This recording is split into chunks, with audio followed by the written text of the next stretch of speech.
حضرت ابو ہریرہ رضی اللہ تعالیٰ عنہ نے بیان کیا کہ رسول اللہ صلی اللہ علیہ وآلہ وسلم نے مجھے رمضان کی زکوٰۃ کی حفاظت پر مقرر فرمایا۔ رات میں ایک شخص اچانک میرے پاس آیا اور غلے میں سے لب بھر بھر کے اٹھانے لگا۔ میں نے اسے پکڑ لیا اور کہا کہ قسم اللہ کی، میں تجھے رسول اللہ صلی اللہ علیہ وآلہ وسلم کی خدمت میں لے چلوں گا۔ اس پر اس نے کہا کہ اللہ کی قسم، میں بہت محتاج ہوں، میرے بال بچے ہیں اور میں سخت ضرورت مند ہوں۔ حضرت ابو ہریرہ رضی اللہ تعالیٰ عنہ نے کہا، اس کے اظہار معذرت پر میں نے اسے چھوڑ دیا۔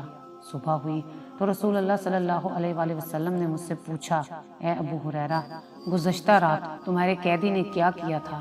میں نے کہا، یا رسول اللہ صلی اللہ علیہ وآلہ وسلم، اس نے سخت ضرورت اور بال بچوں کا رونا رویا، اس لیے مجھے اس پر رحم آ گیا، میں نے اسے چھوڑ دیا۔ آپ صلی اللہ علیہ وآلہ وسلم نے فرمایا کہ وہ تم سے جھوٹ بول کر گیا ہے اور وہ پھر آئے گا۔ رسول اللہ صلی اللہ علیہ وآلہ وسلم کے اس فرمانے کی وجہ سے مجھ کو یقین تھا کہ وہ پھر ضرور آئے گا، اس لیے میں اس کی طاق میں لگا رہا، اور جب وہ دوسری رات آ کے پھر گلا اٹھانے لگا تو میں نے اسے پھر پکڑا اور کہا کہ تجھے رسول اللہ صلی اللہ علیہ وآلہ وسلم کی خدمت میں حاضر کروں گا، لیکن اب بھی اس کی وہی التجا تھی کہ مجھے چھوڑ دے، میں محتاج ہوں، بال بچوں کا بوجھ میرے سر پر ہے، اب میں کبھی نہ آؤں گا۔ مجھے رحم آ گیا اور میں نے اسے پھر چھوڑ دیا۔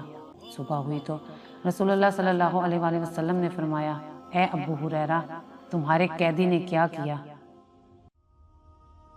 میں نے کہا، یا رسول اللہ صلی اللہ علیہ وآلہ وسلم، اس نے پھر اسی سخت ضرورت اور بال بچوں کا رونا رویا جس پر مجھے رحم آ گیا، اس لیے میں نے اسے چھوڑ دیا۔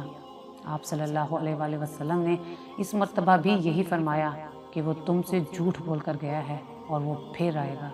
تیسری مرتبہ میں پھر اس کے انتظار میں تھا کہ اس نے پھر تیسری رات آ کر غلہ اٹھانا شروع کیا، تو میں نے اسے پکڑ لیا اور کہا کہ تجھے رسول اللہ صلی اللہ علیہ وآلہ وسلم کی خدمت میں پہنچانا اب ضروری ہو گیا ہے، یہ تیسرا موقع ہے۔ ہر مرتبہ تم یقین دلاتے رہے کہ پھر نہیں آؤں گا، لیکن تم باز نہیں آئے۔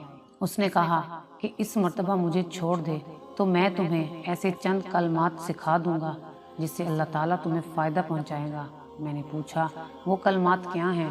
اس نے کہا، جب تم اپنے بستر پر لیٹنے لگو تو آیت الکرسی پوری پڑھ لیا کرو، ایک نگران فرشتہ اللہ تعالیٰ کی طرف سے برابر تمہاری حفاظت کرتا رہے گا، اور صبح تک شیطان تمہارے پاس کبھی نہیں آ سکے گا۔ اس مرتبہ بھی پھر میں نے اسے چھوڑ دیا۔ صبح ہوئی تو رسول اللہ صلی اللہ علیہ وآلہ وسلم نے دریافت فرمایا، گزشتہ رات تمہارے قیدی نے تم سے کیا معاملہ کیا؟ میں نے عرض کیا، یا رسول اللہ صلی اللہ علیہ وآلہ وسلم، اس نے مجھے چند کلمات سکھائے اور یقین دلایا کہ اللہ تعالیٰ مجھے اس سے فائدہ پہنچائے گا، اس لیے میں نے اسے چھوڑ دیا۔ آپ نے دریافت کیا کہ وہ کلمات کیا ہیں؟ میں نے عرض کیا کہ اس نے بتایا تھا کہ جب بستر پر لیٹو تو آیت الکرسی پڑھ لو۔ شروع سے آخر تک اس نے مجھ سے یہ بھی کہا کہ اللہ تعالیٰ کی طرف سے تم پر ایک نگران فرشتہ مقرر رہے گا، اور صبح تک شیطان تمہارے قریب بھی نہیں آ سکے گا۔ صحابہ خیر کو سب سے آگے بڑھ کر لینے والے تھے۔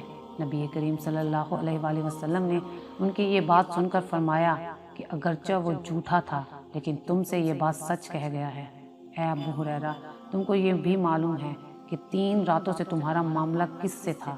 انہوں نے کہا، نہیں تو؟ نبی کریم صلی اللہ علیہ وآلہ وسلم نے فرمایا کہ وہ شیطان تھا۔